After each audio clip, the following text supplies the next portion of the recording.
Hello and welcome to Cutting Words. I'm Brad Thompson, and today Planescape Adventures in the Multiverse is out for those that pre-ordered this new box set on DnDBeyond.com.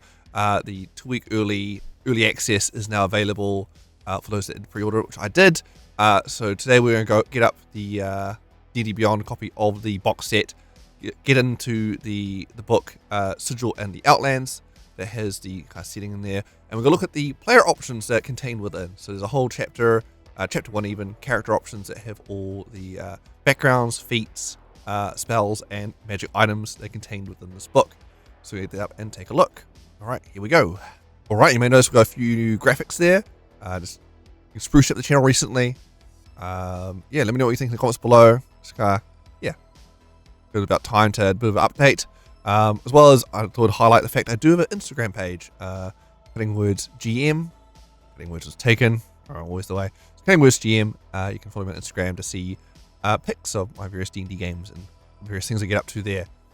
All right, like and subscribe as always, as well to the channel if you haven't already, to catch my videos and all that. All right, let's get into it. So we've got chapter 1 character options for Planescape Adventures in the Multiverse. We start off with the 2 backgrounds. Background 1, we have, also note that if you're using these backgrounds, because they do come with feats, which is a common theme, you may notice with all the recent books that have come out, that if you're using backgrounds in this book, if anyone's picking backgrounds that aren't the special ones that give you feats, you get the skilled feat or the tough feat. There's a freebie there. Alright. Now, Gate Warden is the first background here. Prerequisite, Planescape campaign. Alright, you spend a significant amount of time somewhere influenced by intense planar forces or portal to another plane of existence. Such as one of the gate towns in the Outlands, you're accustomed to experiences that would leave others reeling in terror or enraptured by otherworldly beauty. And you're as comfortable dealing with celestials and fiends as you are with the vendors in town, who might be one and the same. So you're Gate Warden there. So note that if you're not familiar with Planescape at all, I guess quick rundown of it is basically this whole setting here is set in a city called Sigil, which is like a burning donut shape city in this kind of backdoor to the multiverse, kind of planar hub. So there's doorways to various parts of the multiverse and different planes of existence here, where it's kind of a melting pot of various angels and demons and everything in between kind of resides here and just kind of chills and hangs out for shenanigans. So that's, I guess, the quick rundown of this setting that connects all settings. Alright, skill proficiencies, persuasion and survival. Languages, 2 of your choice, Abyssal, Celestial, or Infernal recommended. Equipment, a ring of keys to unknown locks, a blank book, an ink pen or quill, a bottle of black ink, a set of traveler's clothes, and a pouch containing 10 GP. Yay, free money in the bank. Oh, 10 GP, don't spend it all at once. Planar infusion is a feature here. Living in a gate town or a similar location steeped you in planar energy. You gain the Scion of the Outer Planes feat, so we'll look at the feats a little bit later. You get that feat. In addition, you know where to find free, modest lodging and food in the community you grew up in. Oh boy. So, you grew up in a community of, demons and, because you live around a portal to the abyss, and so you can just go hang out and sleep and get lodging, and food with demons. Excellent. It's a pretty wild setting. Alright, we've got a Gate Warden character. Those who dwell for extended time near a permanent portal to another plane absorb the essence radiating from the realm beyond. Those influenced by the same plane share similarities in behavior and even physical appearance. Suggested characteristics, influence of the outer plane shapes your perspective. The Gate Warden personality traits table suggests traits you might adapt for your character. And we've got a little table here of 6 different personality traits. Which, sure, I'll read through. Well, why not? So 1 to 6. Strange events and otherworldly creatures don't faze me. I think in terms of exchange, something for something, nothing for nothing. I speak with an unusual cadence.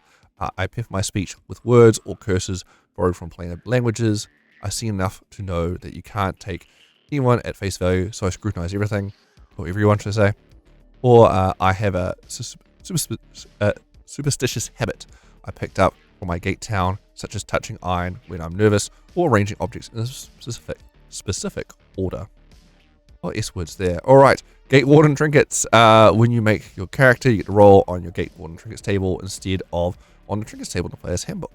For the starting trinket, so Gate Warden trinkets are 6 options: a tiny vial pendant filled with a drop of honey that glows faintly, a small lead ignot that has a strange thumbprint pressed into it and whispers when held tightly, 2 lodestone spheres that chime when you attach each other, a smouldering pebble of coal that, while always hot, doesn't burn skin, fur, scales, or clothing, a feather that sheds a dim light in a 5-foot radius, a ring made from a chain link that, once donned, won't come off without pulling painfully hard. Wonderful. Planar Philosopher is the other background. That was the prerequisite Planescape campaign. You subscribe to a philosophy that seeks to understand the nature of the planes or some hidden truth of the multiverse. You draw strength from your conviction and perhaps a network of like-minded thinkers, such as the factions of Sigil summarized below. In your travels, you explore the depths of your understanding and spread your philosophy wherever you go. Skill preferences: Arcana, skill associated with your faction, see the Sigil faction affiliates table, or one skill of your choice. Languages, 2 of your choice. Equipment: a portal key, such as a bag of golden tea leaves or the tooth of a planar beast. A manifesto of your guiding philosophy. A set of common clothes, your faction style. Matching coloured uniforms, wonderful. Red robes, please. Oh wait, hold on, I'm misconstrued. And a pouch containing 10 GP worth of coins from different worlds and planes. Gold is gold, it generates universally accepted. Sigil faction affiliation, or affinities even. Sigil faction affinities. Alright, so at the Athar faction gives you a religion skill, Bleak Cabal, Insight, Doomguard, Nature, Fated, Intimidation, Fraternity of Order, History, Hands of Havoc, Stealth, Harmonium, Perception, Heralds of Dust, Medicine, Mercy Killers, Survival, Mind's Eye, Persuasion, Society of Sensation, Performance, and Transcendent Order, Athletics. Oh my. All the tables. Factions of Sigil. The 12 factions have risen to prominence in the Sea of Doors. Though many more exist, your character might belong to one of these groups, or another ideological faction, perhaps one of your own creation. Primary factions of Sigil, which are further detailed in Chapter 2, adhere to the following philosophies. Athar, deities are frauds and merely channel the might of a true higher power.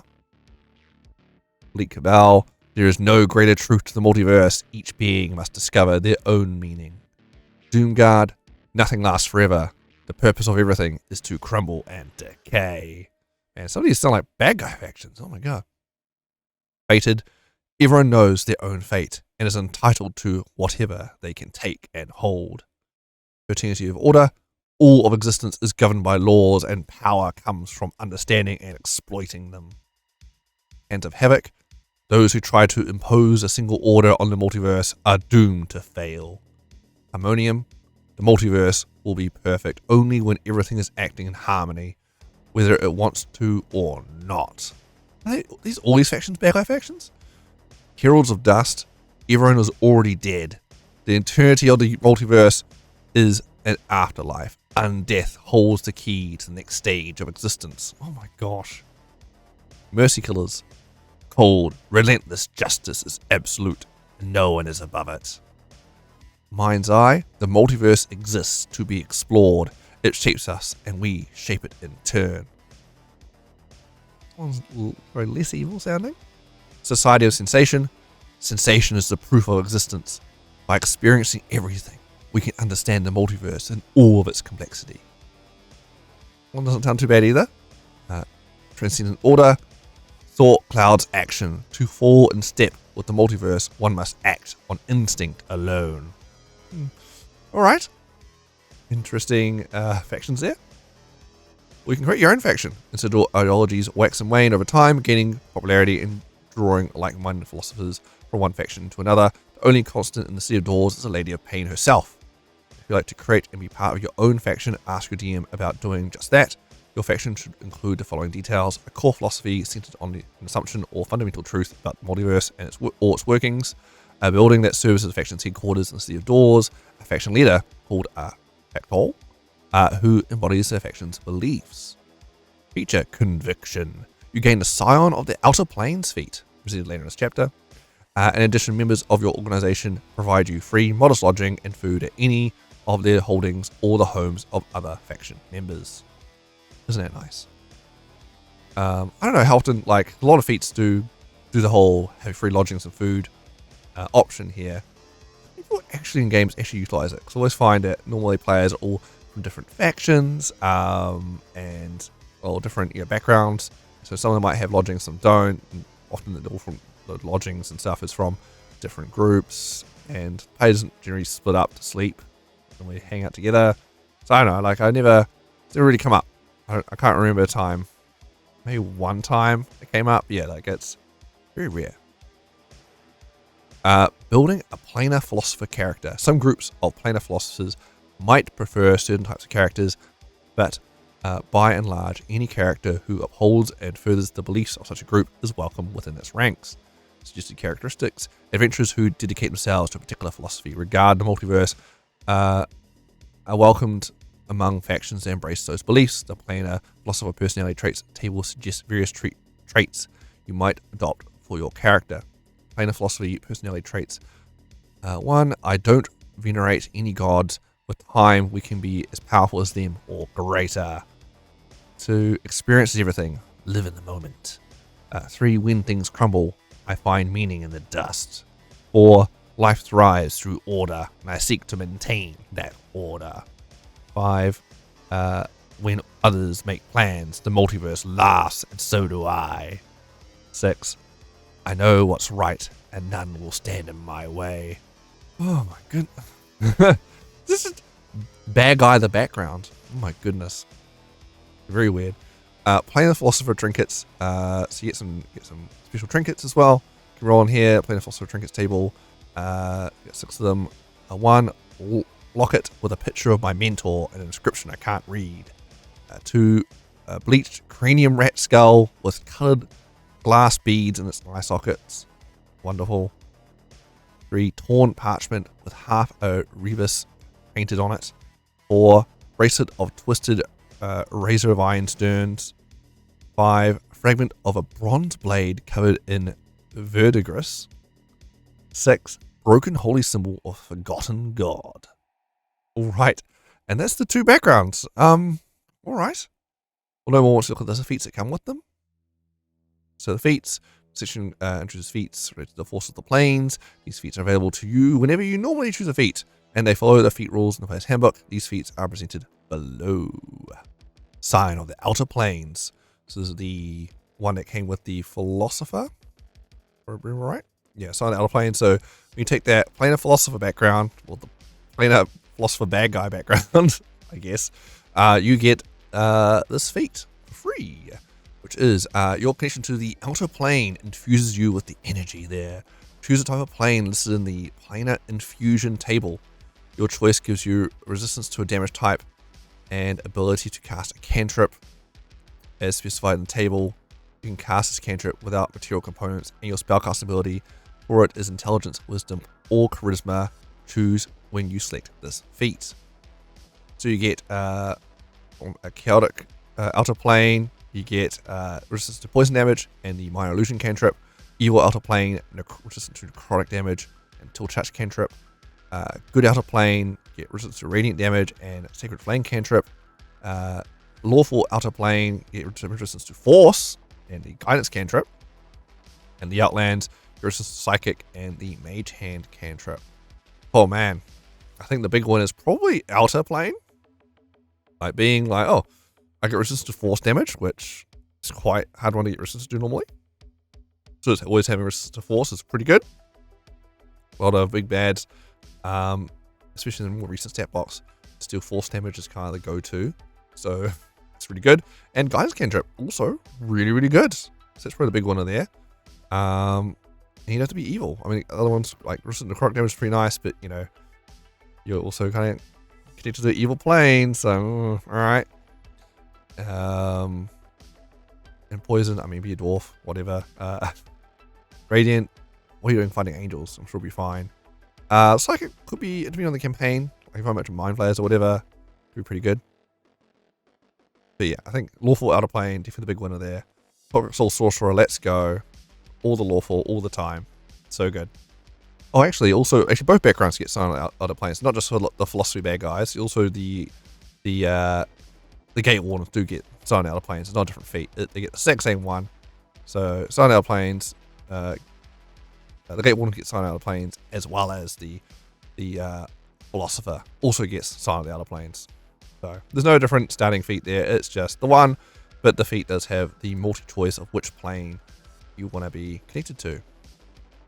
And then there's follow-on feats depending on the plane you picked.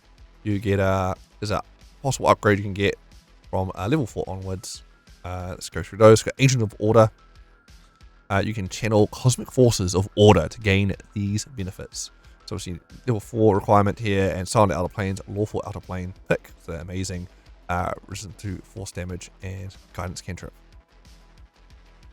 Increase an ability score of your choice by 1 to a max of 20. You get Stasis Strike. Once per turn, when you damage a creature you can see within 60 feet of yourself, you can deal an extra 1d8 force damage to the target, and it must make a Wisdom saving throw, DC equal 8 plus your proficiency bonus, plus the modifier to spellcasting ability you choose for the Silent Outer Planes feat. As Spectral Bindings try to ensnare it. On a successful save, the target escapes. On a failed save, the target has a restrain condition. Oh, it's a pretty good condition. Until the start of your next turn. These bindings manifest as chains or some other symbol of stasis, and can use this benefit. You can use this benefit a number of times equal to your proficiency bonus, and regain all experience uses when you finish a long rest. So, okay, so a couple times a day you can attempt to restrain someone and do a little bit extra damage. So you do a little extra d8 force damage, and then saving throw, be restrained for a round. Still stay your next turn, so you're never really going to benefit from it really, unless it's like you're going to multi-attacking and land on the first attack. But it's going to help your mates to have advantage, because restrain means they get disadvantage and can't move, and everyone else has advantage to attack them. So you can set up your team quite nicely with that. It's not bad. I think there's probably some other feats I'd probably pick over this, depending on like the class and what you're doing. Like it seems okay. Like it's not like I'm not like, oh my gosh, must pick, got to get this, so good. It's like, oh, that's all right, you know. Hey, save or get wrecked, I guess. Occasionally now and then is a freebie. It isn't the worst. Oh, Agent of Order, nice. Baleful Scion. This is the 4th level Scion Outer Planes Evil feat. Alright, so you channel Cosmic Forces of Evil to gain these benefits. You get ability score bump of 1. You get the Grasp of Avarice. Once per turn, when you damage a creature you can see within 60 feet of yourself, you can also deal necrotic damage to it. Necrotic damage equals 1d6 plus your proficiency bonus. You regain a number of hit points equal to this necrotic damage dealt. So maximum what? 6d6. When you get it, we plus 2, so 8. And eventually plus 3 to 9. Okay, so a little bit of damage, and you get a little bit of healing. Who cares? You can use this benefit a number of times equal to your proficiency bonus, and regain all experience uses when you finish a long rest. Whatever. So far, man, order, like level 1 order and the upgrade feat, Agent of Order, is I think it's the big winner. That's what I've seen so far. Alright, Cohort of Chaos. Prerequisite 4th level, Silent Outer Planes, Chaotic Outer Plane feat. You can channel Cosmic Forces of Chaos to gain these benefits. Get an ability score increase of 1. Chaotic Flare. When you roll a 1 or 20 on an attack roll or saving throw, the magic of chaos flows through you. Roll a d4 and consult the Chaotic Flares table to determine what happens. A flare lasts until the end of your next turn. A new flare can't occur until the first flare ends. Oh, wonderful. So it's completely random. Might happen, might never happen. Whatever. And the 4 different effects are, so 1, Battle Fury. A creature of your choice you can see is filled with reckless fury. It has advantage on attack rolls and disadvantage on ability checks. 2 disruption field. Waves of energy ripple around you. Every creature that starts its turn within 5 feet of you or that moves into an area for the first time on a turn takes 1d8 force damage. 3 unbound. When you move, you can use some or all of your walking speed to teleport yourself once, along with any equipment you're wearing or carrying, up to the distance used to an unoccupied space that you can see. 4 wailing winds. Winds swirl in a 15-foot radius sphere centered on you. You and any other creature in that area has disadvantage on wisdom saving throws. Okay. So, interesting. So I'm picking up, are they referencing some of the Chaos Planes here? Like we've got Battle Fury, like is that, what's the one that's always got battles on it? Eon or something like that? I can't remember. One that's got a Warplane. There's a Unbound one, seems like, what's it, like Feywild? We teleport around. Wailing Winds is that Pandemonium. You know, where's the Ripple Energy? Maybe is that supposed to be Limbo maybe or something? Yeah, like work out what they're putting down here. I think they're referencing some of the chaotic other planes with these abilities. Anyway, it's, I mean, it is random, but it is free stuff happening, and it seems to be mostly beneficial for the most part. Like you could probably utilize a lot of these things that pop up when you build. Like I'm immediately imagining a wild sorcerer, because why not double down on more chaos and randomness, and then having it pop up and getting more wild effects going on. I can definitely see a spellcasting build potentially utilizing some of these benefits a bit better, like the Wailing Wind, then walk up to someone to disadvantage on wisdom saves, and then hitting a wisdom save spell, something like that, I guess. Let's see, so the flare lasts until the end of your next turn. So you got a whole, so if it trigger on your turn, you go until next turn, you go next turn to figure out something useful to do with it. Alright. Interesting. Let's go with Chaos. I mean, it could be a bit of a laugh to pick up, but it's probably not something that's worth doing because it's just so random. Alright, Outlands Envoy. Level 4, Sign of the Outer Planes, the Outlands feat. So this is basically the psychic one. You've spent significant time in Sigil or the Outlands. The crossroads of the multiverse, being steeped in converging planar energies, grants you these benefits. So you get ability score improvement of 1. Crossroads Emissary, you learn the Misty Step and Tongue spell. Oh, level 3 spell, not bad. So level 2 and level 3 spell. You just get them. That's pretty hot. You can cast each spell once with this using this feat without a spell slot, or even better, so you get 2 spells and you can cast them for free once. Finish long rest. Finish long rest, where you can cast a spell this way again. When you cast tongues using this feat, you require no material components. Oh, wonderful. So this happens. You can also cast these spells using spell slots you have on the appropriate level. The spellcast ability is the one chosen when gained the Sign of the Outer Planes feat. So again, it's another one that's like, again, Sorcerer, or even Bard, I guess, when you got limited spell preps. So having a feat that gives you a level 2 and a level 3 spell, both pretty decent spells. Like Misty Step's always, no one's ever going to complain about having Misty Step. Tongues, Tongues is always that spell. I'm like, oh, I like to pick up, but I never have room. And I look to the wizard, this wizard in the party, go, hey, can you just get that? But like having the option to have it as a freebie there, as a free prep, is very nice as well. This is quite nice. And having the the level 1 version was the psychic resistance is not bad at all. It's hard to get psychic resistance without concentration. Yeah, it's pretty good. Okay, yeah, I dig it. Not bad. More utility. Planar Wanderer. Perks its 4th level Sign of the Outer Planes feat. Just in general, this is not one that's this is another one you can build off that doesn't matter which one you picked. Okay. You can draw on the forces of the multiverse to survive cosmic extremes and to traverse its infinite realms, granting you these benefits. Planar Adaptation. When you finish a long rest, you gain resistance to either acid, cold, or fire damage, your choice, until you finish your next long rest. Oh, another free resistance, don't mind if I do. Portal Cracker. Your experience with portals allows you to open them without a portal key. As an action, you can concentrate on the portal you're aware of that's within 5 feet of yourself, and you make a DC 20 Intelligence Arcana check. On a failed save, you take 3d8 psychic damage, and you can't use this benefit on that portal again until you finish a long rest. On a successful check, you can force the portal open or closed for 1 hour. For that duration, the portal doesn't respond to its portal key unless a creature employing the key succeeds on DC 20 Intelligence Arcana check as an action. Alright. Very, very setting specific here. Portal sense.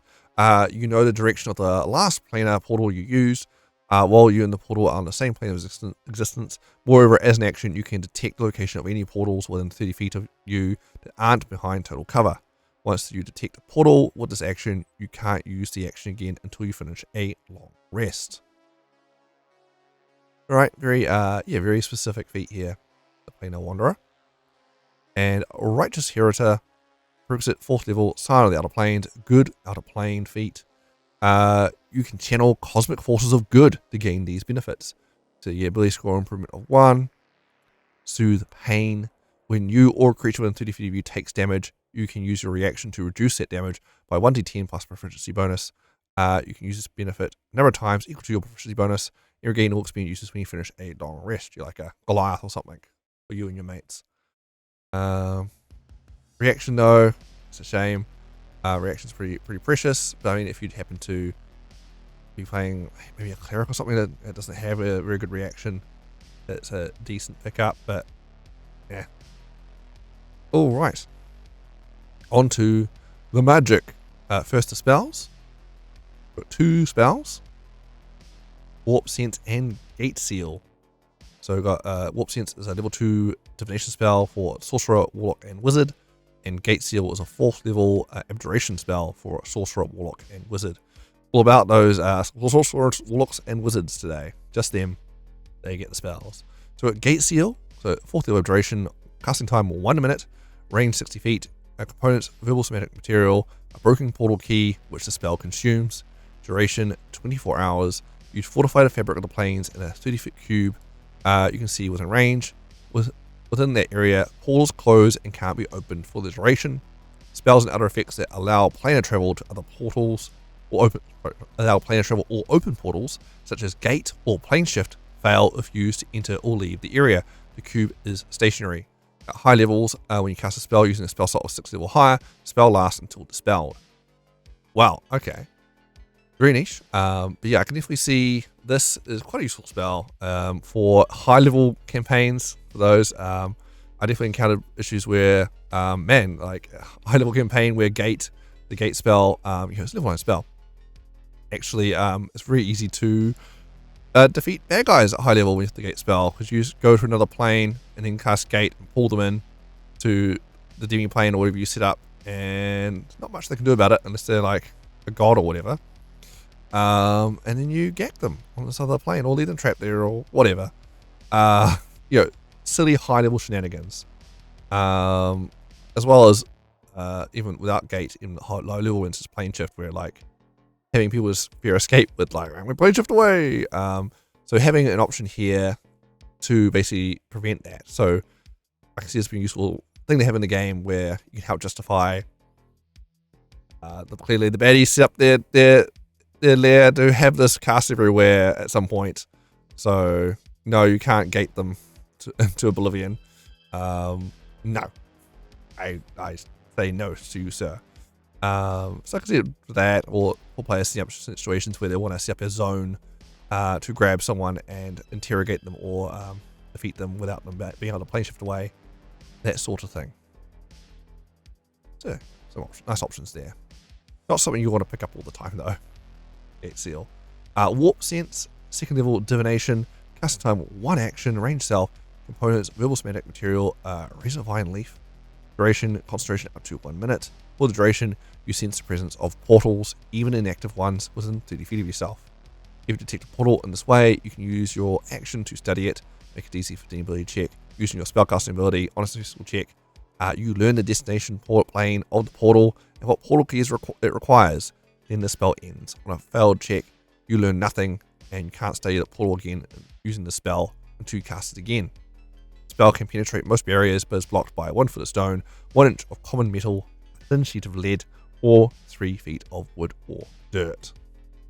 It's kind of like detect magic, but for portals. Wonderful. Again, very campaign specific. I mean, unless you're expecting a lot of portals to be around. Nah. Obviously, it's designed with Planescape in mind, where there's portals bloody everywhere, apparently. Alright, onto the magic items. Alright, we only get 3 magic items today in this book. So, got the Mimir. One item, rare, requires attunement. Skull-shaped device is filled with knowledge. The device weighs 5 pounds and is covered with subtle etchings of planar sigils. As a bonus action, you can toss the device into the air, whereupon it floats at a distance of 1d3 feet from you, and you can access its properties. While the Mimir is floating, a creature other than you can use an action to grasp or net the device, either by making a successful unarmed strike against AC 22 or a successful DC 22 dexterity acrobatics check. You can use the bonus action to seize and stow the device. The device has AC 22, 25 hit points, immunity to poison and psychic damage, and resistance to all other damage. It is considered to be an object that is being worn while it's floating near you. Esoteric knowledge.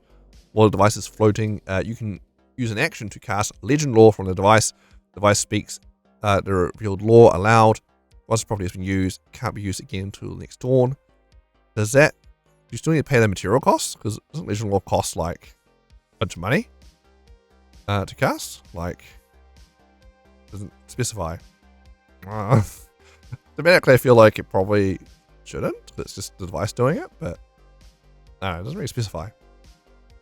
Planar knowledge. The device knows basic useful information about the planes of existence. While the device is floating, it verbally answers questions you or anyone you designate poses to it about that topic. It knows the information about planes in the Dungeon Master's Guide, as well as its basic information about the gate towns of the Outlands, presented in Chapter 3 of this book. So there's a bit of a plot MacGuffin here. It's a bit rough that it requires attunement, because who wants to use the attunement slot on a chatty skull? It's just giving you the rundown of what's the setting as you go along. So, there's a whole attunement slot for this, really. Would just encourage me to only attune to it when you need it, and otherwise just have it unattuned in the backpack. Assuming you're in a campaign where you have plentiful magic items, which I feel like Planescape probably should. It feels like that kind of campaign where there's been magic items everywhere, because I mean, this is the nexus of all the worlds, all the planes, all the multiverse, where all the powerful beings hang out. Like, surely there'll be magic items everywhere. Anyway, planar portal compass, wondrous item, uncommon. This portal arcane instrument points in the direction of the last portal it passed through, while it and the portal are on the same plane of existence. If that portal no longer exists, the needle becomes static until the compass passes through a new portal. It's uncommon, no attunement required. Nifty little thing, just again, device, so you know, don't get lost of where your home portal is to get back. Sensory stone, wondrous item, uncommon. The small smooth stone contains the essence of a single experience. As an action, you or willing creature you designate can touch the stone and experience the sensation as if it happened to the designated creature. The illusionary experience is fleeting and harmless, however real it might feel at the moment. Record sensation, you can use your reaction to record a short sensation lasting no longer than 6 seconds, experienced by a creature of your choice within 30 feet of yourself, infusing the essence of that experience into the stone. This replaces any sensation already stored within the stone. Siphon sensation, as a bonus action, you can draw on the stone's magic to end the charmed or frightened condition on yourself, destroying the stone in the process. Alright, no attunement. I mean, 6 seconds is not much of a sensation to store, but alright. This is a very niche item here. Thought you get more of a whole vision stored in there or something, rather than just brief the sensation. Alright. And that's it. That's the 3 major items. There's 3 major items, 2 spells, 1 level 1 feat and a bunch of chained off level 4 feats, and the 2 backgrounds to give you the level 1 feats. And that's it. That's all the player character options in this book, this whole box set. Yeah, there we go. Oh well, not much, I must say. I was definitely expecting a little bit more. Would be nice. I was trying to say expecting. I was hopeful to be more, but based off the playtest things and whatnot, And I guess also they're busy working on the next edition of the game. There was never going to be much, was there? All right. Well, there we have it. That's all the character options in Planescape Adventures in the Multiverse box set. Yeah. What do you think? I guess it depends on the setting in the campaign, whether how useful they'll be, because they're very, very setting specific, aren't they? All right. Well, join me in the next video as I'll look at the monster stat box contained within the monster book that's within the box set. Hosted by Mort, the Floating Skull. Anyway, if you haven't already, like and subscribe to the channel, helps the channel grow. We really get up there the descriptions, I must say. Like, I'm seeing a lot of growth and I'm loving it. So keep that up. I'm really hoping to hit that mythical, that legendary 1,000 subscription number by the end of the year. It'll be awesome. That's the YouTube algorithm goals that they have set, and it'll be nice to get to that, reach that goal for the year. All right. Until next time, I'm Brad Thompson, and this has been Cutting Words. Happy gaming, and see ya.